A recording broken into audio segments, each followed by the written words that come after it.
Hello everyone, it's Sheila back again. Welcome to my channel.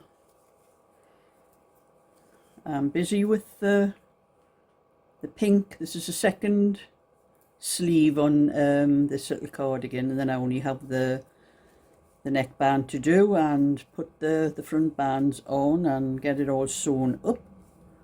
But this one I'm going to sew all the raglings up first and leave it flat, because I have to put the lady wants some little flowers, those little flowers embroidered on. So I'll be putting a couple on the sleeve. I think the spaces on the sleeve there, there's two spaces on just on the bottom on the sleeve and around the bottom of the cardigan. So I'm not going to sew the side seams and the sleeve seams until I do that first. So it'll make it a bit easier laying it out flat to do them things. That's what I have to do for this one anyway. So it'll not take much longer to get this one finished. It is 2:30 now.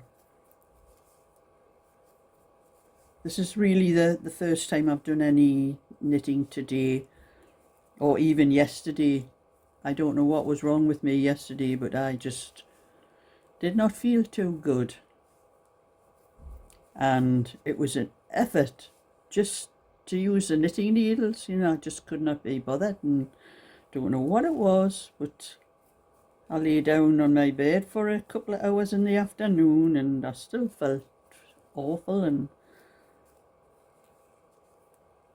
until the night time. I just went to bed early last night, and yet today I'm up without anything. I don't know what was wrong yesterday, but I'm just back as not fit as a lop as the saying goes, but quite all right today. Nothing actually wrong with me now. But like I'm saying, this is the first time I've sat down to knit, because I had to get out into my garden and do one or two things, because we are going to have rain. It's going to rain today, tonight, all tomorrow, and Friday as well. And I have potatoes that needed digging up. The plants had died down, and I kept waiting for days, trying to get a good day, because I want the soil to dry out a little bit. And we have had rain, and it's been okay for a couple of days, and it was quite sunny this morning. So I thought I'm going to go and dig those potatoes out this morning, because I'll leave them any after today and tomorrow. The soil's just going to be so wet. And I'm glad I did, because when I started digging them up, the soil was just falling off them. It wasn't wet, and like I thought it might be. So I'm glad I did it today. But I didn't get really a very good crop. I normally put some potatoes called Charlotte. They are like salad potatoes, and they are the ones I always put in my garden, but I couldn't get any of those earlier on this year. I usually buy one bag full and just leave it for all the potatoes to sprout. I don't buy the seeded potatoes and that. I just buy ones I buy in the shop to use myself, and then even go to seed, start sprouting little sprouts on them. I keep them for the garden, but I bought one. I usually buy just one bag full and let them go, and then put them in the garden, and I get really good potatoes off them. Charlotte, I get big ones, plenty big ones for chips, and medium-sized ones for dinners and salads and other things like that. But I couldn't get any of those. I don't know why. There didn't seem to be any, and I usually get them from Aldi's when I do my shopping in there, and I looked, and Aldi's didn't have any, and Sainsbury's didn't have any. So I just opted for a bag of some other kind they had, but they weren't as good as the Charlotte. I didn't get very big potatoes off them. I think they may be early ones, where they have to be in quite early, where the Charlotte ones, it doesn't matter when you put them in. You can put them in at any time up to the end of July actually, and you still get a good crop off them. But these ones I think might have had to have been in very early, because the plants had all died down. There was no green leaves left on the plants, but there was still a lot of tiny little ones, and when I dug them out to make sure I got all those tiny little ones out as well, or they'll start sprouting up if I plant anything in that same place next year. But anyway, I've got a bucket of potatoes, and what was left of my peas, I took them out as well, because they were finished. as well. So I had to do that before the rain, so that's why I haven't got anything, done any knitting until now. But I had come back in, had my lunch and myself a drink, and I've sat down to do a little bit knitting. Hopefully get this sleeve finished today, and then I can put the neckband and the front bands on later on today before I start on anything else tonight. So I'll put that down and I'll show you. I did, before I started on that, I think it was about 4 rows on the scarf I'm doing with this one. So it'll not take long because it is on quite a large needle. It's a 6mm needle. And you know, this one is stocking stitch. It's knit rows and purl rows. And the purl rows, I have to knit 2 stitches, have to knit 2 at the start and at the end. That is usually to stop your, you know, your work curling in, but I kept forgetting to do those on, and this hasn't curled in at all. It must be the kind of stuff it's made of, this eyelash. I think it's eyelash what you call it. I call it, it's like tinsel. Tinsel wool, that's what I call it.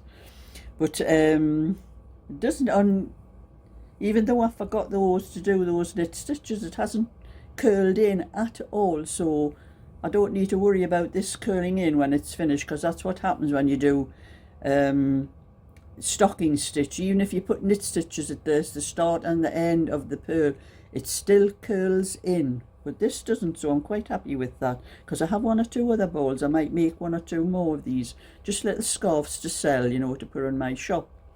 So I did a little bit of that before I started anything else. But this was the cardigan.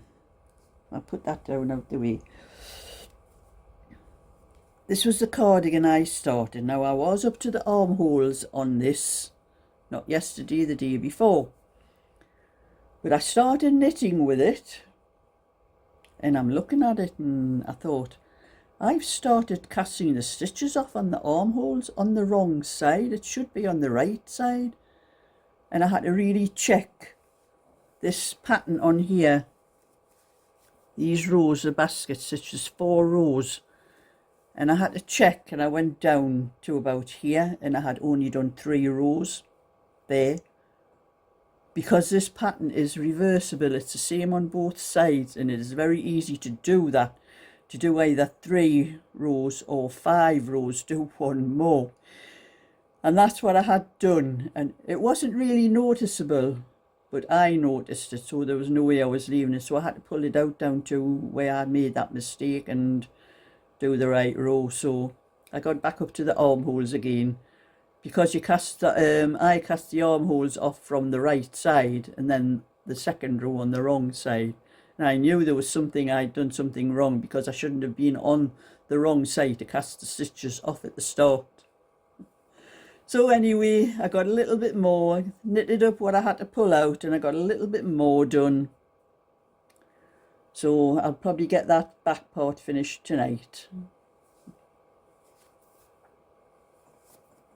Hopefully. You know, these things come to try me. And when I finish the pink, this one, when I finish this one and sew up the lemon one and sew this one up, that when it's completely finished, I'll be starting on the white cardigan again for Belinda. I'm going to do that one in the mornings, and the night time is this one, doing this one of a night time, and any other large order ones I have to do will be one for Val. After I finish this one, I'll be doing the one for Val of a night time as well, and any other large ones. That's what I'm going to do, because I'm making that mistake on Belinda's. I am knitting that white one over again, but I'm going to make sure I get the right number of stitches this time. I'm going to do a swatch before I start. And I'll have to tell myself, you don't know every single thing, Sheila. Do a swatch before you start anything. Never mind thinking I've knitted with wool like that. Actually, you get the same brands of wool they're not always the same thickness, and that's what happens sometimes. That's what happened with the one I did for Belinda, the white one, because the wool was a lot finer. In fact, felt more like 4-ply actually. So that's what I'm doing. I'm knitting what I can of this before tea time. And our weather, you know, it's 10 degrees today. It's a good job my garden is quite enclosed, so I have a lot of trees out just outside the garden, and they help to keep the heat in the garden, so I didn't feel cold when I went out into my garden this morning to dig out the potatoes and that. But I do need other things doing in the garden. My grass wants cutting, and the rest of the garden wants dug over because it is an awful lot of weeds all over the place. But it felt a lot warmer than 10 degrees in my garden, and there wasn't any wind either, because I hate doing things in my garden when it's windy. So I may possibly wait after. We are having rain right up till Friday, and I think it's going to be dry on Saturday and Sunday. Maybe from next Monday, I think I'm going to have to go out and start digging over my garden and get some of these weeds out that need getting out of the garden to get it all set and ready for the winter. And I have got my printer set up now. The parts I had to go online for and get the waste ink pads. Now that came, now this is a rant. I took all the pads out. I had left all the pads in my the ones that were thick of ink and that I took out of the printer. I left them in. There's like a little compartment you take out, and that's where you put all these new foam ink pads in. And I left them in so when it came, I would know exactly, because they're not all the same. They're different shapes and that. So I left them all in so I would know exactly where the new ones went in. But I didn't have any problem with that because they were laid out on a piece of paper, and it had the shape and which one you put in first. It had 1, 2, 3, 4, 5, 6, all the numbers of the so I couldn't make a mistake, and now that was okay. So I got it all sorted and put it back into my printer, and then the fun started because I had to go online because of that getting warnings on my printer that the ink pads had come to the end of their service life. If you put new ones in, you have to have the row counter set back to nothing. I don't know how many times it lets you print, but it has to be set back to nothing. And to do that, you have to buy the code for the put in, which really annoyed me. So I got that as well. It came with the pads that I bought. You can't buy the pads separate, and you can buy the code separate. But I bought the two of them together to save a lot of cloth and everything. And then you have to go online after you've put them in, because it still won't print even when you've put the pads into the printer. So I had to go onto my computer and connect the printer to my computer. It's already connected to my computer automatically. But the first thing I read on it, it said, not recommended to do this by wireless, to put a wire in from your printer to the USB port on your computer. But my printer is only wireless, it doesn't have the USB port. So it said it's safer to do it with the wire in case your internet goes off in the middle of what you're doing. And if it goes off in the middle, that ruins the code that you have to put in. You'd have to buy another code to put in, which really annoyed me. And I thought, well, I'm going to have to take a chance with the wireless because I haven't got a wire for it. There's no wire on it. I checked all around the whole, because I do have other wires from other printers I've had. But there's nothing anyway on it for to put it in this one. Mine's a Epson Eco Tank 2750, and there's nowhere on it for to put a wire into your computer. So anyway, the site that I had to put in, it told me what I had to print into my computer to get the app thing up for to do all this. So it come up with a video, a little video showing you how to do it, how to get the code number in and all the rest of it. About a nearly 10-minute video, and I'm saying that's a load of rubbish, that. 10 minutes, all I want to do was put the code number in. And it was going through a lot of what I call gobbledygook. I went through the whole thing, the video, and looking at it, and I'm saying, what on earth's all that? Why do you have to do all that? And I'm not doing all that. That is a load of crap. So I connected the printer to the computer, and I switched the printer off, which it tells you to switch the printer off, and then the computer.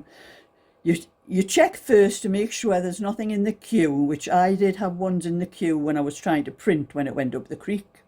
And they were in the queue, so you had to delete those, wipe them out, or else that would cause problems.